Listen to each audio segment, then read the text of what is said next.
Typical beginner thing. Man, the beer cracks are getting disappointing. There's a bit of spillage on my end. We are back, I think. Hanging out. We've just gotten back from a nice casual dinner. Bumped into a friend. He recommended Beechworth Pale Ale because it's cheap. This is another classically misguided episode of Prime Ratio. I'm host Felix. I'm joined once again by guest Thom. Guest Thom, hello. Hello. Come on your own this time, so that the banter will be a little bit more, shall we say, controlled. It'll be a little bit shorter this time. Yeah, we'll have quite a nice. We've got only a couple things to discuss. It's mainly follow-ups from your last episode. Yeah. But I won't have to wait 2 weeks to hear the sound of my voice again. That's it. We're back on track as far as recording and uploading and scheduling time goes. So we'll have this recording, which will come out on Sunday, and then another recording on Sunday, which will come out next Sunday. No reference to what the day is, because I like to have the mystery. But it's all part of the fun. Thom, what's been going on? What's been happening? Nothing much. Riding bikes and being merry, as Felix would say. Excellent. What I ask for all the time. Yeah. Nothing really much else to say. Nothing interesting going on. Just enjoying my bike riding career. Excellent. Coming into prime riding time. Yeah. I always enjoy riding in autumn. In the lead up to winter, it's kind of nice. Starts to cool down. You wear long sleeves and feel justified in it. Yeah. Cooler weather's better for body performance. Yeah, exactly. More efficient. We're like turbocharged cars in a way. Yeah. You see people who have turbo cars in the cold weather, they're like, this is boost weather. For us, this is riding weather. Exactly, riding boost weather. We're essentially just sort of doing some housekeeping rather, from your last episode, following up on some little points that we maybe missed. I feel like this is a good chance for me to talk about stuff that I couldn't on the last one. Absolutely, yeah. If you want to take the lead on this one, that's I'm okay with that. Yeah, you had some follow-ups based around like riding style and just like carrying yourself in certain ways.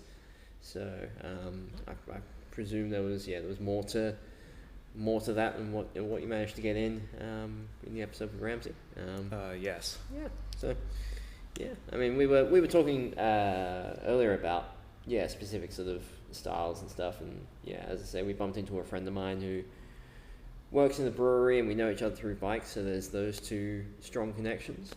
And then he's found his sort of niche and doesn't seem to have any plan to change. So I was like, yeah, that's cool. I'm much the same. I've sort of settled into my niche, my industry, and made a name for myself, and people know of me without trying to sound like I'm full of it, but it's it's a thing. You're a notorious figure. Exactly. I like to think so. I'd much rather be infamous than famous. But yeah, what about you, Thom? What's your aspirations for notoriety? How are you gonna take over the world? My life goal is to just ride bikes and have fun, basically. Hell yeah. But I like to get involved in a bunch of community stuff, and I guess being involved in the scene just makes you more known over time. So I guess it'll happen naturally, but at the moment I don't have many aspirations for that. No. Well, you're one of the regulars that comes along to the Monday Night Rides. Yeah. Pretty consistently, regardless of the weather. I do hate rain, but I have showed up to a few wet Monday Night Rides, and beforehand my thought is, maybe it'll be different this time. It is never different. It's exactly the same. I always forget my mud guard, which doesn't end well, and I'm always reminded that I hate riding in the rain. Well, to be fair, last time you were in the rain, you were running drop bars without bar tape, and that presented its own issue. That was a little bit scary. Yeah. I was going from a stoplight and my hand slipped off the bar, which happens when you have no bar tape, and it's pouring rain. Yeah, that was a hard thing to imagine from behind me, because I was in front setting off, and I heard a bunch of people reacting, and I was like, I have no idea what's just happened. But it was a very fun ride though. Yeah, the sketchiness makes it more fun, but it was not ideal. Mm-hmm. Yeah. You ever had thoughts to run a Monday night ride? Maybe in the future. I just have to learn the city more. Yeah. Find some little loops that you like and figure out how to lead a group of people through it. Yeah, exactly. It's cool. I mean, I have a tendency to switch my brain off when I'm following other people in the ride. It's fair. Yeah. Makes it easy. Because when I'm following another person, I'm just like, oh, I'll follow this person. Stick with them, yeah. I'm not exactly taking in the route for myself. No. And just not really putting it into my brain bank or something like that. Yeah. It's one of those things like, there's a few sort of set routes that I know that I sort of recycle through various rides. Different ways I know how to get from one place to another, but if I wanted to plot it on a map, I would be useless. I can't do it that way. I have friends who live in certain areas of town, and I know exactly how to get there, but I've got no idea what their address is. Oh yeah, same. That's very me. Yeah, so like, pathfinding is good, like in real terms, but yeah, on the map it's like, nah, there's no sort of correlation between those two. That's the same with me for street names. I have so many routes that I know like the back of my hand, and I have no idea what the street names are. Yeah, exactly. If you tell me how to get to Felix's place, I couldn't tell you, but I could. If you can read my mind, you'll know how to get there. That's it. Yeah. Monday night ride's been going well. I think we had a really good turnout actually last week. One that Alex ran, first Monday of every month, beginner friendly. Had a turnout of 17, I think. Which was it last week or this week? It was this past week. Yeah. Oh, okay. Yeah. This week just gone. This Monday. That was definitely a good time. We just did the usual chill loop up to Brunswick Velodrome and meandered about through Clifton Hill and similar areas, and then cut across to Catfish, which is good. Most of us stuck with it, a lot less eventful, I think, than the Monday night ride beforehand. I would say. Oh yeah, definitely. You can tell a tale from that, can't you? Yeah. So last Monday night ride. That was this one. That was one that Geordie wanted to run. He had a route and an idea, and asked me literally as I was making the event, or asked the group chat that we've got going on, whether or not he could run the ride. I was like, look, you saved me the effort of making a route, go for it. And so he did, and it was good. I think it had been raining a little bit that day. That was one of my issues. And that caused me a few problems. And there was a couple of route choices that were questionable, I'd say. Were a little bit sus. One of which was going down there's a trail that links the Yarra Boulevard down to the Pipe Bridge. Anyone who rides in any sort of group ride out in that area will know it. Pipe Bridge goes on to a couple of trail options, a couple that go along the creek, and then one that goes essentially dog legs uphill to one of the high points of the boulevard. And we went down it, and some of us were not familiar with the terrain. Yeah, it was just a downward slope. Basically, I was going into this. Everyone was telling me, like, Tom, you sure you're going to be all right with it? I was like, oh, yeah, I'll be fine. But then I was following Ryan's speed, which was a mistake because he has a front brake. Mm-hmm. And I was like, oh, yeah, I can go into this with speed. And, like, before I knew it, I was just maxing out. And I was like, holy shit, I'm going fast. Yeah. And then I saw it got windy up in front of me. And I was like, I have to desperately slow down. But I didn't slow down enough. And I was just trying to go through the winds. And I ended up doing a foot jam skid, but I didn't see the fence I went into until the last second, so I just went full front wheel into the fence. Was that a wire fence or one of those plastic netting fences? It was just like a wire fence. Okay, yeah. Cool. So yeah, it was a pretty tame crash. Yeah. It was very minor. It looked a lot worse than it actually was. Yeah, I think I was a couple of wheels behind you, and I think I heard it happen. I rolled up and I was like, someone's crashed. Don't know how, but yeah, the the end result, I think I came back and you were climbing back over the fence. Your bike was there. I was like, all right, that's cool. And then we regrouped to the other end of the bridge, and learned the full tale of the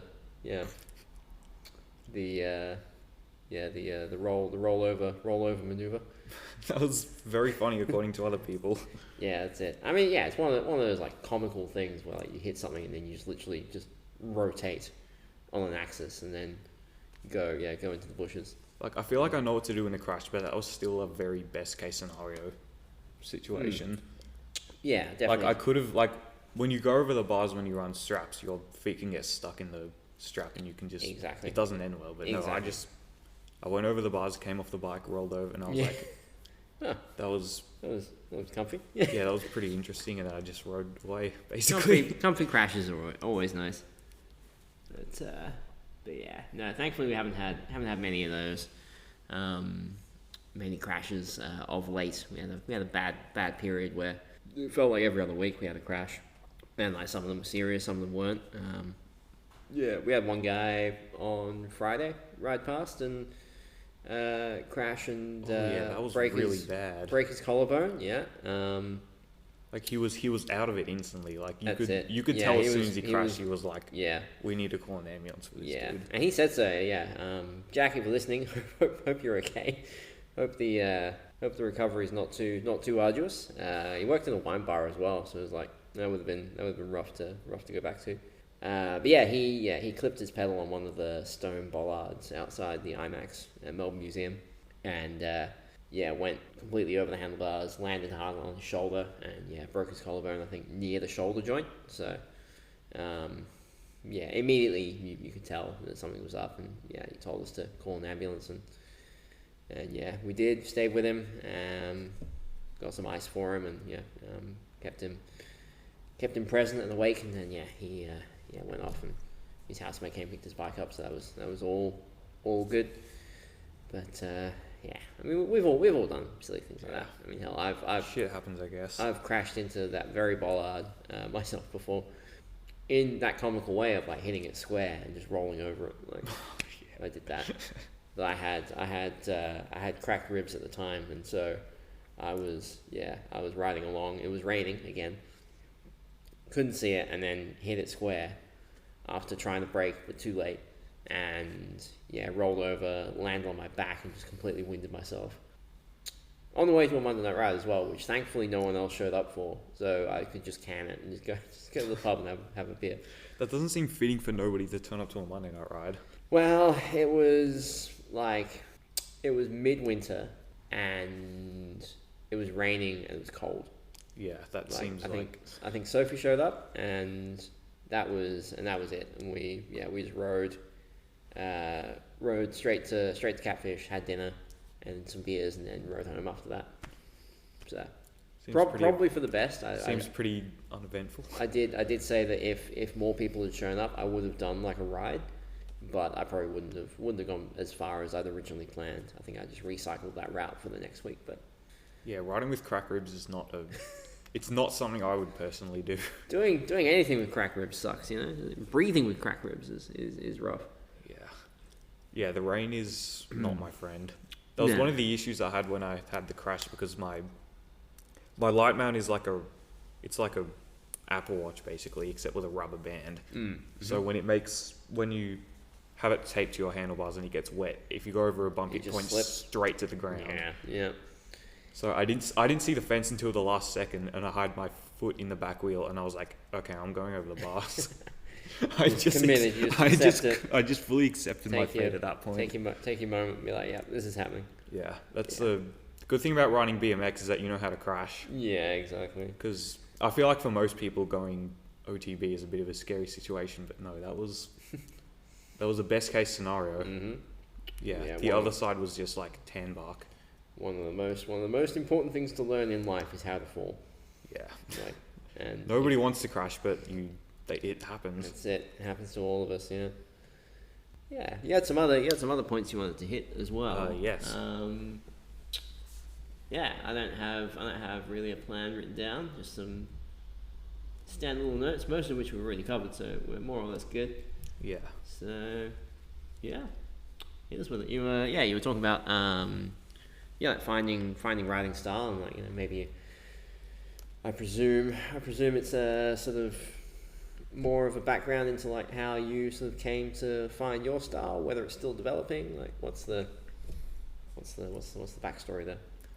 Yeah. So for the last podcast I was on with Ramsey. You're on with Ramsey, and it was kind of I split that episode into two halves because it was just too much. It was an hour and a half of like hour and a half of it was recording. just straight up yapping. We had a pretty decent break in between, so I had a good cut point, and just that was a good like indicator to me of like, yes, this one-on-one format works, and it works well. It's better for the attention span as well. Because exactly, and like I think I maybe mentioned it with Ed when I recorded with him, that the attention span starts to go after like 30-40 minutes. So having the shorter episodes kind of caters to that.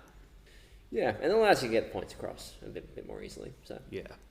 That last one was just us all being fueled by rice ale, which was very nice and kindly provided by Falix. Exactly. No, the rice ale is good. I have a customer who comes through and brings it every time he comes through. This is the guy who's got that like big roll off and gates and all that sort of stuff, like job. He always comes in. He brings a can of Pilsner and a can of the rice ale, and I usually end up drinking both of them. But it's it's good. Yeah. Going back to the question I was asked. Yeah, this question was posed in the last podcast I was in, which was about what was it? It was how do you ride? It was related to riding style. It was, what informs your riding style, and if it's something that's still developing, like where do you see it going in the future, something like that. Yeah. Because we've got a bunch of different characters in the scene. They're all at different stages of finding, either finding themselves or like finding their rhythm. Like talking to Ramsey, he was saying he rides with the crew to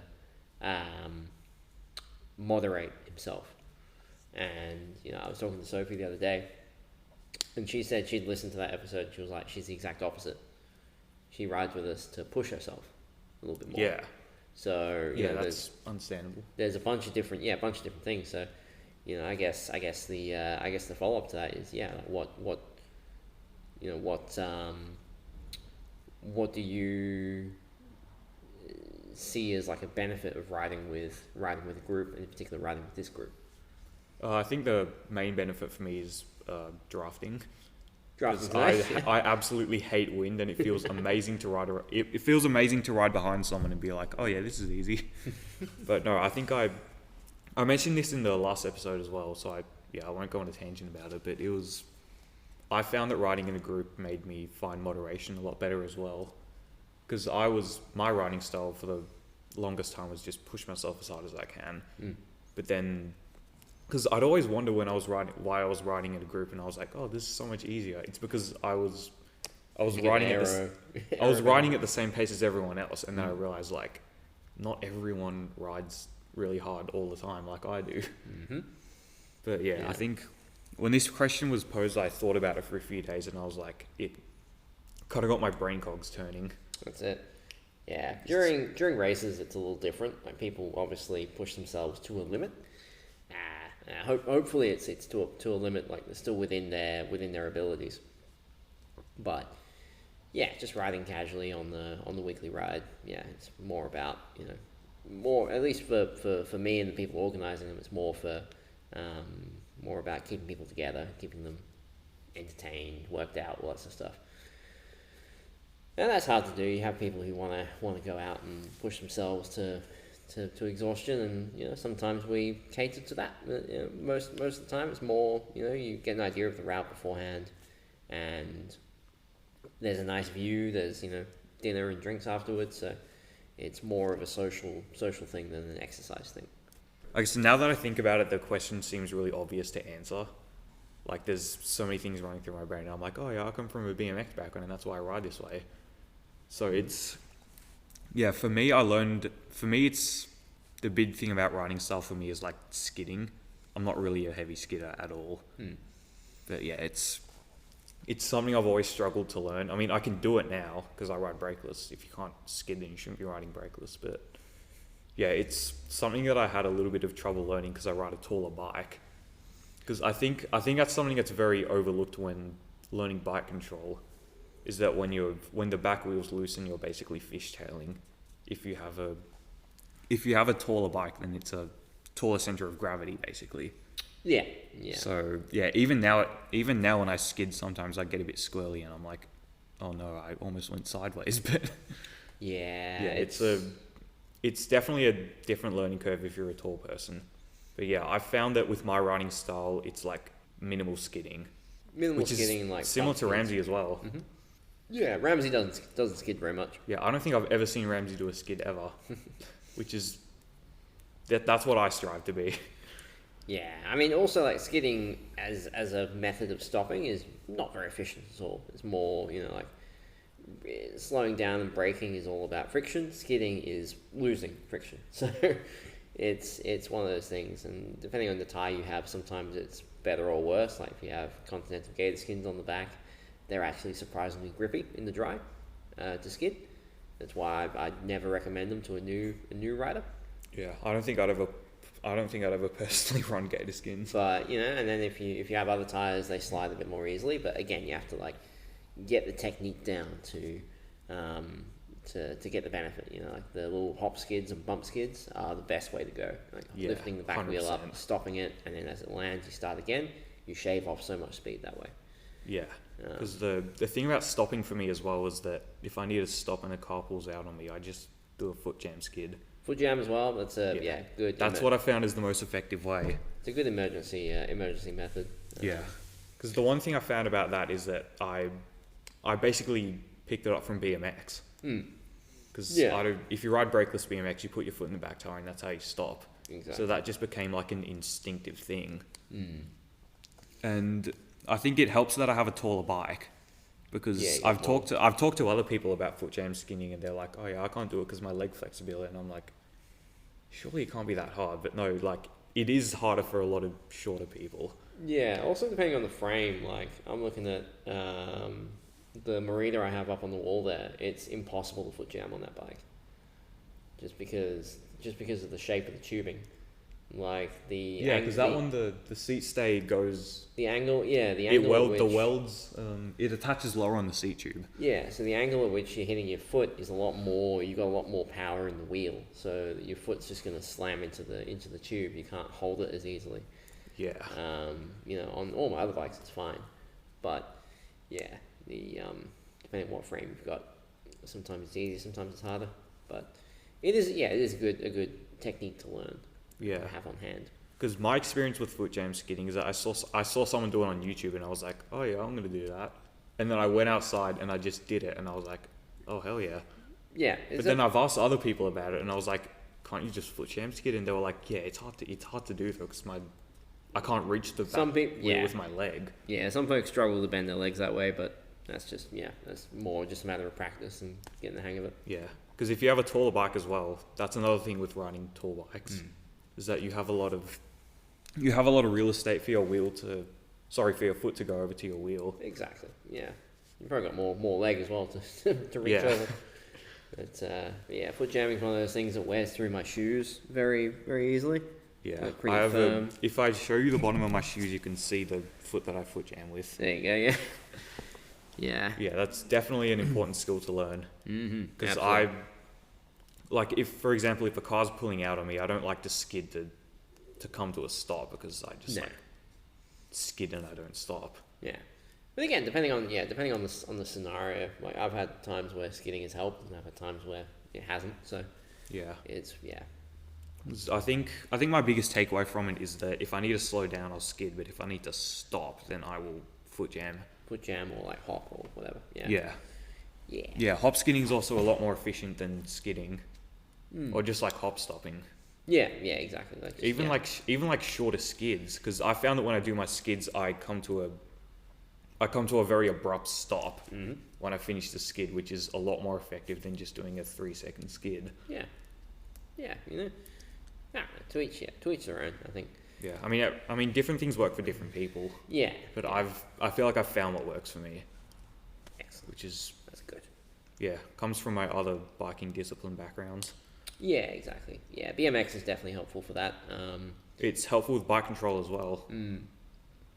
Yeah, like Rob. Rob. We've talked about Rob a few times. He's come up from BMX background, and a few other people as well have come up from that world, and they get a lot of bike handling and maneuverability techniques from that, and then you can carry that on to fixed gear or road or whatever. It's a good base set of knowledge to have. Yeah, I think. Yeah, it's a good thing if you want to branch into fixed gear freestyle. Yeah, exactly. I have considered it before, but I've tried to do a bunny hop fix, and I'm like, I think I'm just gonna stick to BMX. Yeah. It's very hard. Yeah. No, I've never really tried. Stick to the little hop skids. That's all I need. Yeah. Keep the front wheel on the ground. Yeah. The one thing about riding fixed gear freestyle versus BMX, I think the obvious thing is that you can't coast, which is it's a big thing in everything. It's a big difference. Yep. You get timing for your feet where they are and all that sort of stuff. Yeah, I mean that's the biggest thing, but also fakies are very hard. Because if you run I run a cassette with a BMX. Yeah. So if you're doing a fakie, you can just pedal back as hard as you can, and then not pedal back as hard as you can. You can just pedal back faster than the Yeah, so you can get your feet into a good position. Whereas if you're faking on a fixed gear, you have to keep that cadence while going backwards. Exactly. Which is very hard. Very hard. Yeah. You should talk to Max about that. That'd be a fun video or podcast topic, I think. Yeah, Max is a absolute ripper. Yeah, he's I've got a whole episode planned around Max and his wildly versatile abilities on the bike. And that may be a podcast, that may be a video. Not sure. I still need to. We've still got a couple of days left on the poll from last week's episode. It'll be finished by now, but the poll of running what kind of video content you want to see from me and the others at Melbourne Alley Cat. Whether it's it seems like right now it's all instructional videos, as in how to do certain things, either techniques on bikes or maintenance type stuff. Or bike checks, or mic'd up sort of ride along style videos, similar to the Terry B catching up with videos, which would be fun to film, I think. Yeah. But yeah, you have any other sort of points you wanted to touch on?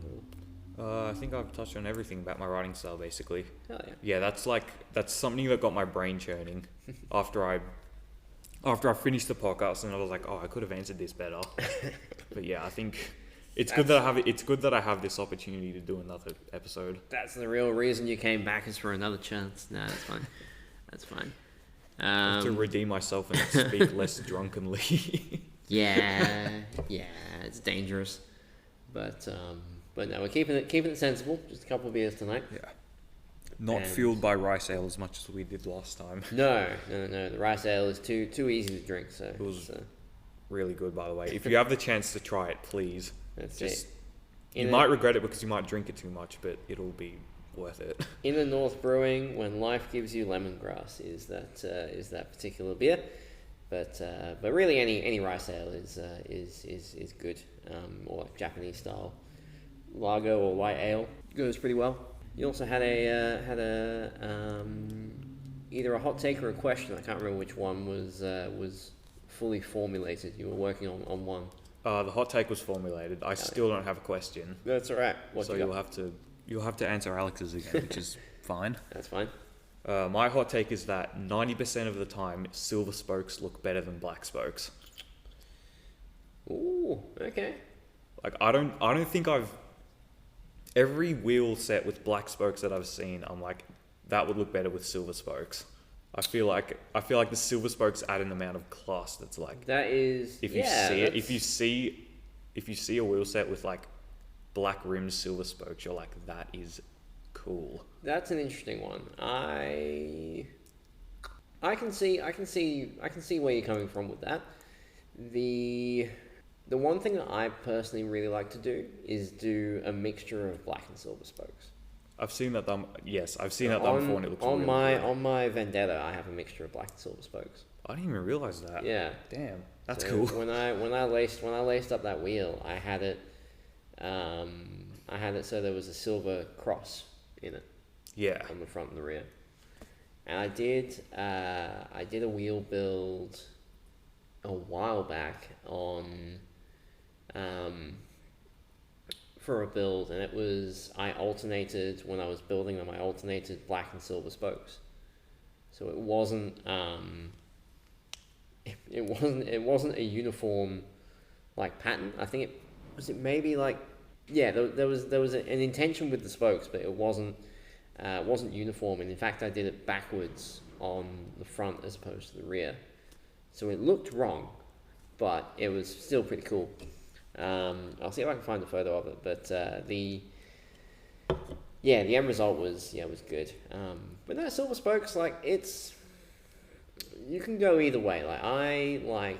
I have a couple of bikes, and most of them are built with black spokes. The wheels are built with black spokes. But also, I do that because there's something else that I want to draw someone's eye to. Yeah, I think that's. When you have silver spokes, your eyes are drawn to the silver spokes in the wheel. So, for example, I'm toying with the idea of building a frame up at the moment, and it's going to have silver hubs.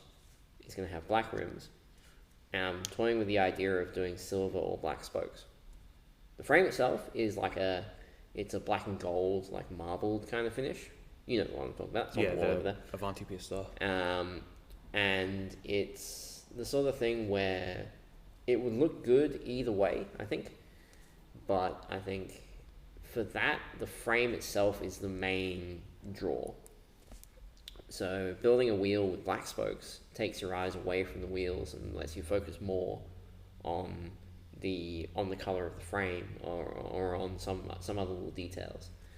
On the Cinelli, for example, I have black spokes, black rims, black hubs, and I have little details of like red and blue throughout the frame.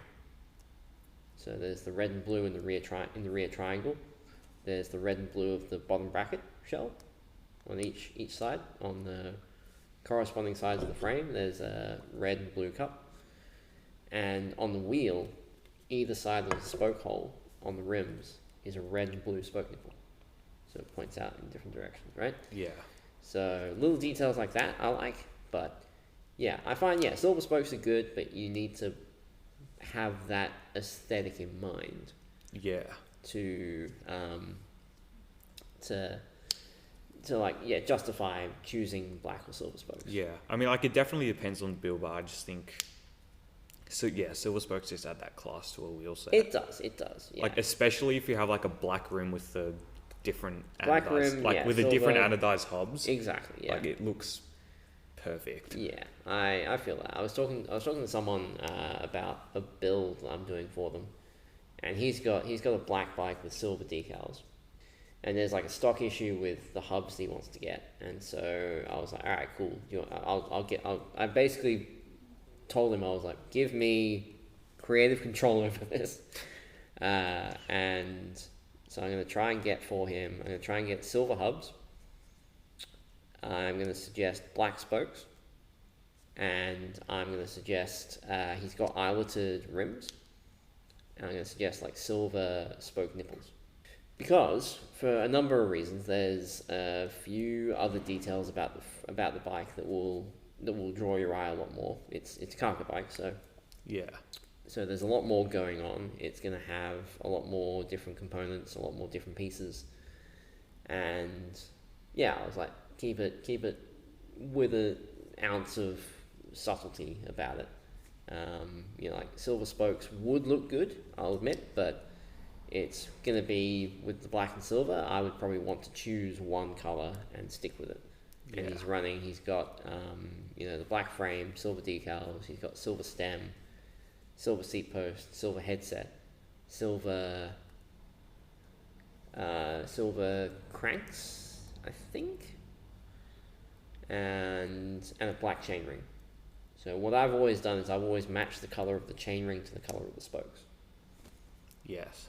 If I run a silver chainring, I run silver spokes. Yeah, it's a good way to go about doing things. But yeah, And- I think, Yeah.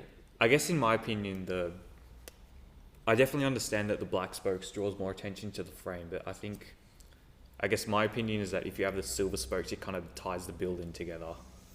And kind of, because for me, I don't like one thing to be the main focus. I feel like the whole build needs to like shine in their own ways without being overpowering. Depending on what it is, like I've gathered that you're more of a fan of like a classic sort of vintage track build. Yeah, because I and would a say general bike build. yeah, I think the biggest thing is that if you have a box section rim that has a silver brake track but is mostly black, I think if you have black spokes with that, I don't think it works very well. Yeah, there's definitely, I think, there'll be some good discussions on that hot take. That's a good one. Yeah, I think it probably has to do with my love of vintage bikes, because I feel like the black spokes make something look very modern. Can we though agree that the rainbow titanium spokes are trash?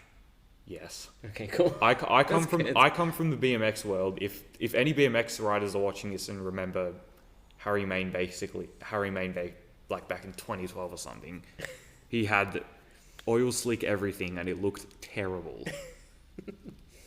We still have riders nowadays who do that, and no respect to the riders themselves because they're all fucking amazing, but like their bikes look absolutely shit. Yeah, I knew a guy who had the same Dos Venta frame as I did, and he ran titanium oil slick spokes on that build. And I was like, man, that just takes everything away from that build. Raw titanium spokes are amazing. They look very cool. But the rainbow blue ones. Yeah, I mean titanium spokes in general, I would never run one. I'd never run them. That's more of a BMX world thing where like all the park riders who do quad tail whips want the lightest wheel set possible. Exactly, but no. Yeah, that was a strong hot take. I like that one. I might recycle that one for some future guests, because I feel honoured to know that I have a controversial hot take. No, I feel like there'll be a good amount of responses to that, but I also feel like all of those responses will be fairly well justified. Yeah. It'll be hard to find a response where you actually get a decent discourse from it. Yeah. And I don't think any response to my hot take is going to be outright like I don't agree with that at all. Here's some things that I personally think and hold in fairly high regard with regard to like a build aesthetic. As I say, the three circles in the build being wheels and the crankset. If you have black cranks, you have to have black hubs. If you have, the color of the cranks have to match the color of the hubs. The color of the chain rings have to match the color of either the spokes or the rims. I do agree with that. Mm-hmm. Because the thing about that is that if you have black rims, you got to have a black chain ring, because it's the exactly because you have those. I mean, even more so if you have silver hubs with the silver cranks, like you have those three circles that tie in the build perfectly. Yeah. Along with that, you have seat post and stem. Should be the same color. Yeah, especially if you have Thompson bits. I've seen people with a black Thompson stem and a silver seat post. I mean, you got to do what you got to do, but like I've seen that and I'm like, that doesn't look right. Yeah. And then also like going a little bit deeper, like the seat post clamp and the headset. I mean, my bike has on the older frames, you have the integrated clamp. Yeah, my bike has my bike built into the seat post lug or whatever. Yeah, so with that you have to kind of take a bit of creative liberty there. But I guess in that case you could just tie in the headset as another couple of those rings in the build, being that they would match the chain ring and the rims. And then everything else is kind of like just do whatever. Like obviously, silver stem with a black handlebar sometimes looks good, sometimes looks a little jarring. But that's neither here nor there really. Yeah, It's a lot I easier. feel like a black stem with silver handlebars works better in that scenario. Yeah, it's a lot easier to a lot easier to change that. And Unless you have a quill stem and you got to fucking take off your grips if you want to change the bars. I know a lot about that. I had a build that was similar to that. I had it was a quill stem, and I just had two stems with two different bars. Yeah, that's kind of what I do, because I use a different stem length with my drop bars. Because different bars call for different stem lengths, so it just makes it a whole lot easier. Yeah, that's what I did. I had back in the day I had a Brick Lane classic R, I think it was called. It was gloss black, had silver lugs, which was very nice, and I had it built up with it had Dura Ace. It had just about everything Dura Ace that you could get. It had Dura Ace. I've got to see a photo of this bike. That sounds very nice. I'll show you in a bit. It was Dura Ace cranks, Optilink cranks. It had Dura Ace track hubs. I think it was silver spokes. Can't remember now. It had black H Plus Sun TB14 rims with no braking surface on them, and a black chainring. And then I had silver C-post with a black Brooks cambium saddle. This is back when you could get the one that had the silver studs on it before they did the all-weather. And then silver Dura Ace C-post, silver Dura Ace headset, and silver stem and black bars, and then black bar tape. Silver stem, silver bars, black grips, and black bar tape. And yeah, that was a fun one. It turned out that was too small for me, so I sold it. But it was a fun build, and I actually ended up, I think, trading that wheel set for one of my larger tattoo projects, which was a pretty good trade, I think. But oh yeah. Anyway. Yeah, I think regarding quill stems, I think I've found a lot of people who I've realised are just not about that life. I've always been around vintage bikes because that's kind of what my dad's into. My dad used to ride fixed gear and also race track, so that's kind of the stuff that he's into, and also stuff that I'm into. So I'm like, I've only had 3 bikes in my time of riding fixed gear, and 2 of them have had quill stems. Yeah, quill stems are one of those things where it's like it's a commitment, but it's worth it, I think. Yeah. Because I think the fact that I've only owned quill stem bikes, mostly only owned quill stem bikes, it's just become normal for me. Yeah, like I've got the Vivalo up here on the wall. I'm eventually going to build up and have as a rider, as a regular ride around bike. And yeah, it's got a threaded headset and quill stem, and I'll set it up with a couple of options of flat bar and drop bar build. Yeah, it's a beautiful bike, by the way. That is a full silver everything. I think when I had it built up before, I had it with a silver crank and black chainring. I've got a full silver set aside now, and then I might get creative with like saddle and grips. Try and just have that be black, but I don't know. We'll see. But yeah, I think. Because talking to other people, I'm like, I think Pat just said, like, you wouldn't pay me $300 to run a quill set. And I'm like, really?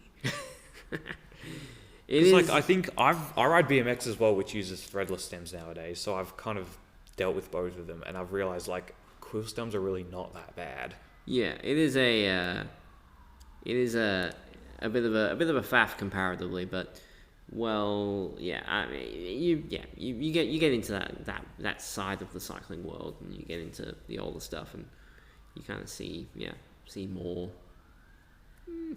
more like craftsmanship with it, as opposed to just like a plug and play kind of thing. Yeah, there's more. I feel like with a quill stem, there's less interchangeability, so that I feel like there's more meticulously putting together your builds. Exactly. You get more considered builds, which is, I mean, being here, it's more more of what we do is building carefully considered builds for customers, either for sale or for people who bring bikes in to get restored. So you're preaching the choir here, my friend. But there was a question that was left. Alex asked last week. Have you thought of one to ask the next person? I have not thought of a question, unfortunately. That's okay. It's okay. You can come back to me on that before Sunday. Maybe have a couple of days to sit on it. Yeah.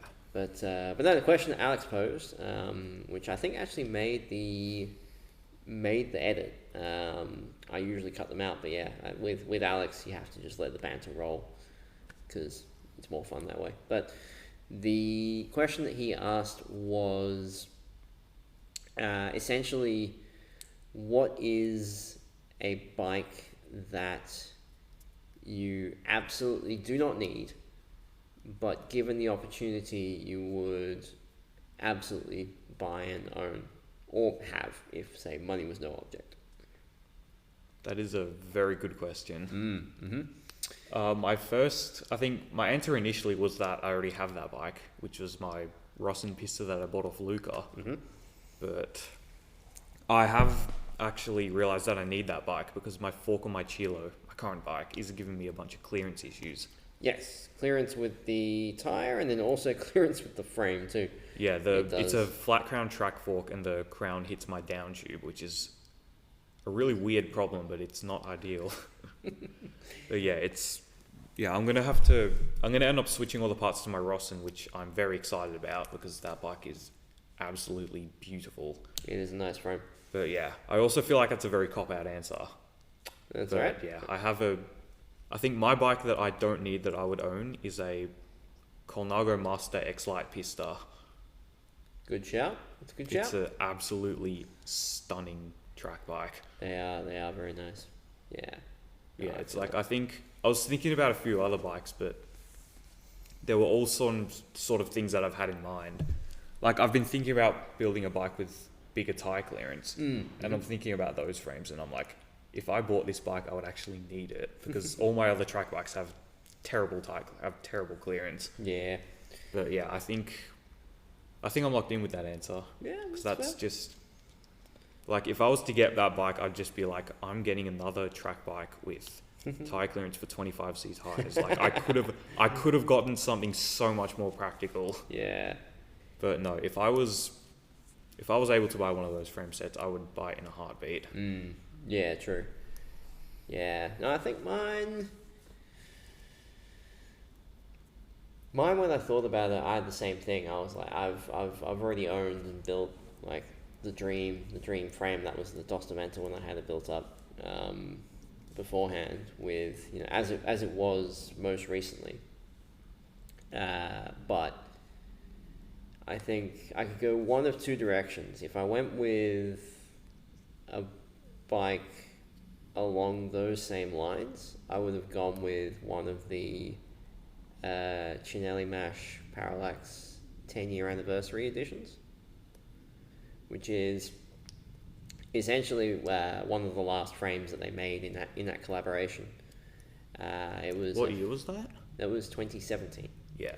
So it was a photo negative of the cyanotype colorway. Instead of being white with blue, it was black with gold.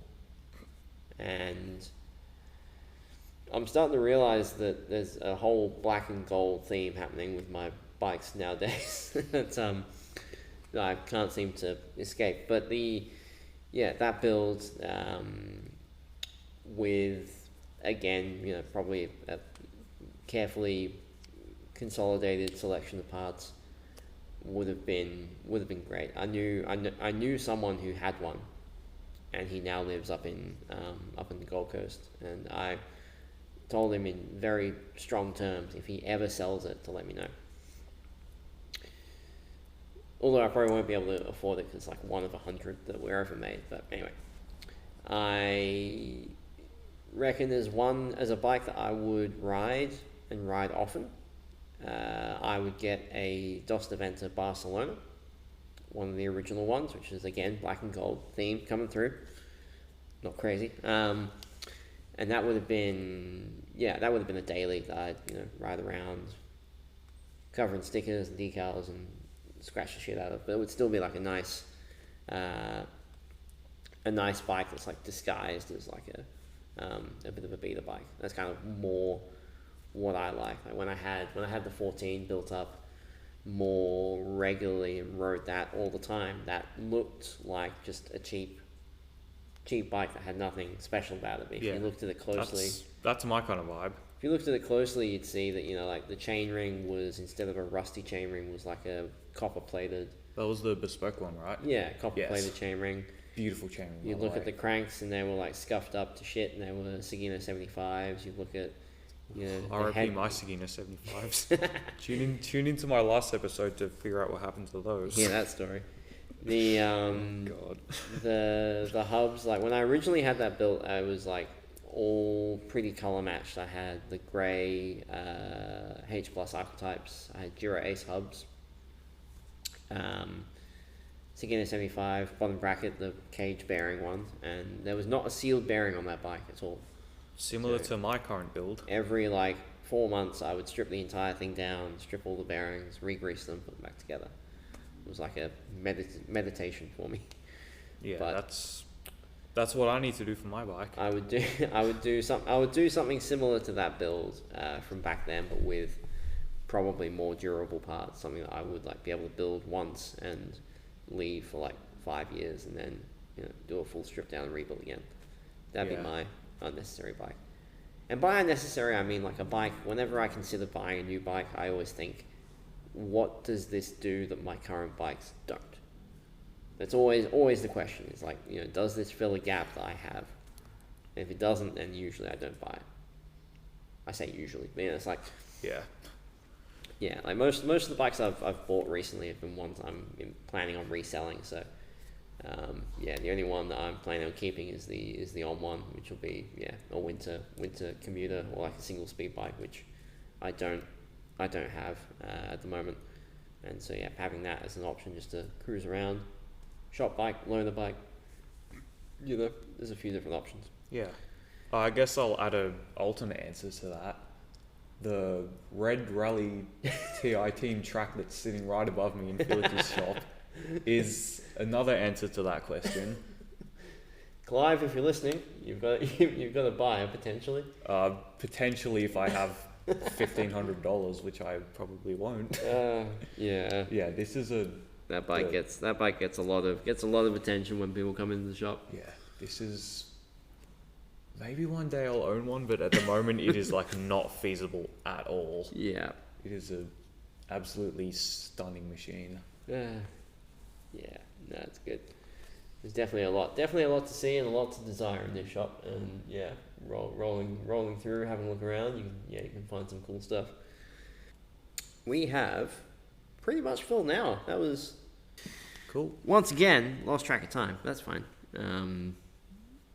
It's only a school night. There's no issues there. I don't have uni tomorrow. I've got a good schedule. Exactly. No, it's good. It's the part-time uni life. I would recommend it to all uni students out there. It is so much easier. That's it. Yeah. I'd recommend it too. Having a good balance between study and life. You get a bit more of an idea of what it's like in the real world. We'll probably just call it there. I think we've hit all the points we wanted to hit. We haven't drunk too much, so we haven't lost track of what we were talking about, which is great. Which is nice. And it's one of those nights where it's nice and clear. It's not raining, so we haven't had to compete with that. Yeah, we might as well wrap it up. Thank you, Thom, for joining me on this very fast and loose episode of Prime Ratio. Fast and Loose is a BMX brand. Shout out to them, by the way. That's it.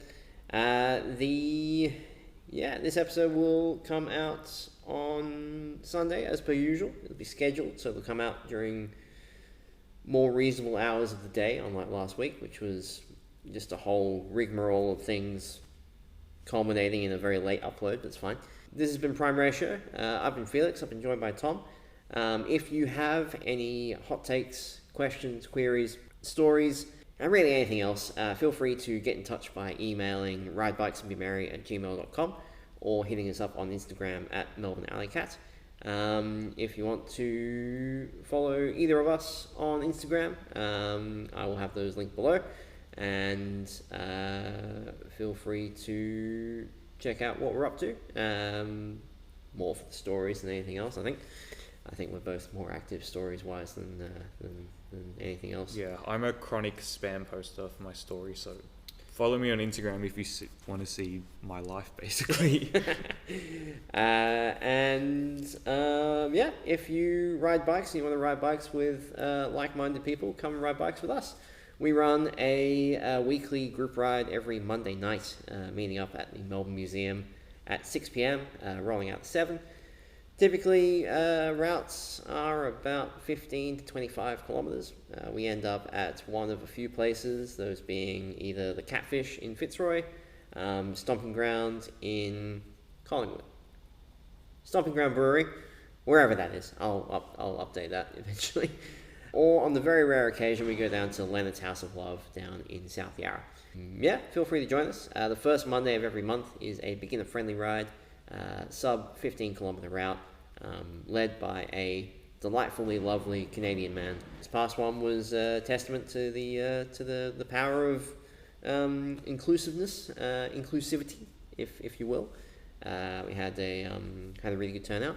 That's been it. We're gonna bugger off and continue our evening. Ride bikes, be merry. See you soon.